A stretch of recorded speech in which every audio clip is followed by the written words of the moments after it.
Hey, let's talk about Nicaragua, if I said that right. If it's not on your travel list, places that you want to see, it really should be.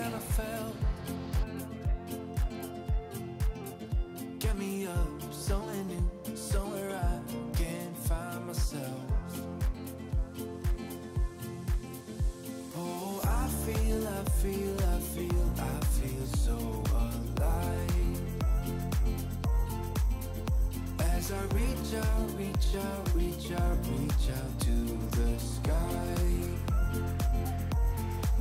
I found my way. And we went over to the island of Ometepe. But Ometepe is a small island that is made up of two volcanoes, Concepcion and Merida. My Spanish isn't very good.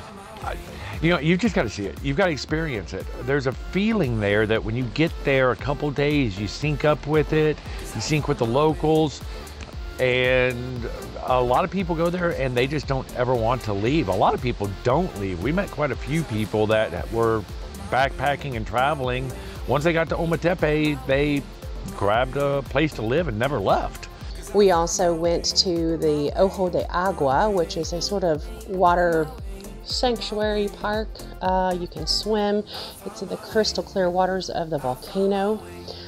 We went to the Charco Verde Nature Preserve, which has an amazing butterfly pavilion with just millions of butterflies everywhere. It also has a beautiful nature walk where Brian encountered a few monkeys that weren't so happy with us videoing them, and one showed his unhappiness in a very physical way. I'll let Brian tell you about that. We also visited the peninsula of the Punta Jesus Maria, a gorgeous beach with this finger that sticks way out into the Lake Nicaragua.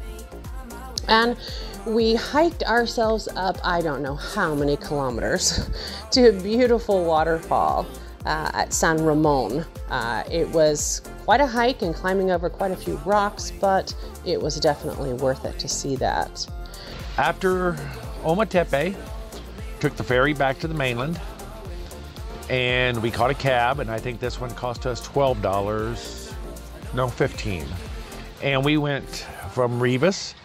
Went on to Granada, which one of my favorite cities that I've ever visited. It was founded in 1524. It's one of the oldest colonial cities in Latin America, and it still has the colonial buildings with the beautiful colors and the architecture of the early colonial period.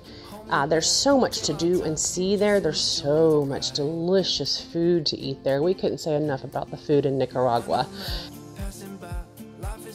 From Granada, you can visit a lot of interesting places in the nearby areas. We went up to see the volcano Masaya, and it's actually a live volcano. We could see the lava.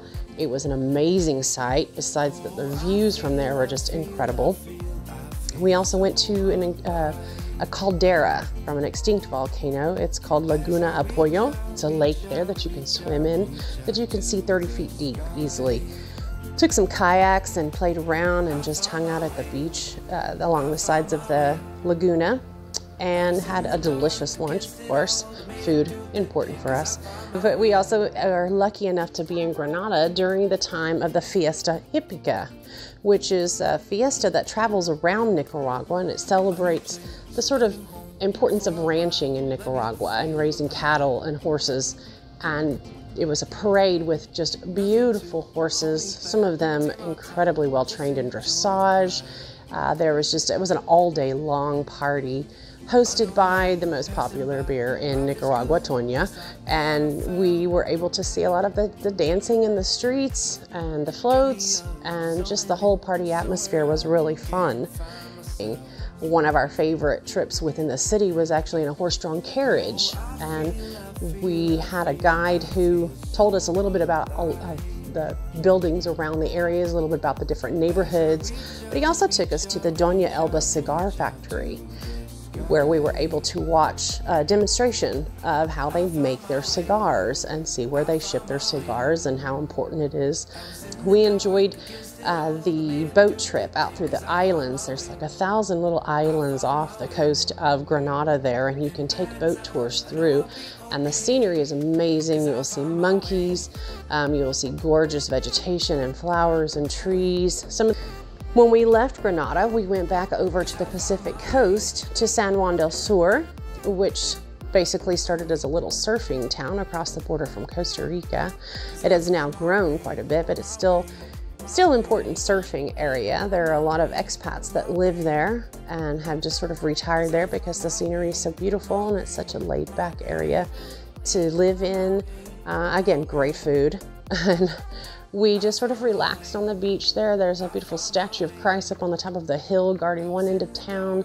And the people are very, very friendly, very nice, very helpful. Overall, Nicaragua is just an amazing place to visit, and you should definitely put that on your list. A lot of people worry about Nicaragua. There's been political issues in the past. It's been quite a while. And one thing that you need to know about it is their political issues are internal. It's got nothing to do with us. They like the tourism, they appreciate us, they treated us fantastic when we were there. There's one general rule, and it's the same rule for the citizens as it is for the tourist. When it comes to the politics, it's none of your business. Close your mouth, enjoy the country, enjoy the people, stay out of their politics. Anything else, pretty much good to go.